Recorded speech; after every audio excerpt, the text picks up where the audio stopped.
এইটো হৈছে এই কইনাৰ ঘৰ। এইটো হৈছে আমি যিটোত মানে আহিছোঁ এইটো হৈছে পিছত আমাৰ ভণ্টিহঁতৰ ঘৰটো এইটো হৈছে। তাৰপিছত কইনাজন দেখুৱাই আছোঁ, হালধীয়া চাদৰ মাৰাজনী ক'বতো নোৱাৰোঁ, চাব মনে মনে দেই।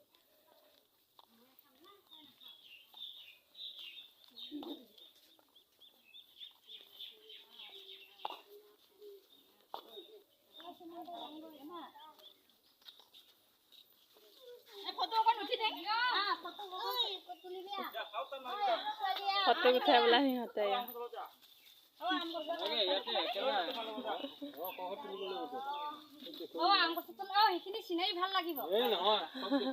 চিনাৰী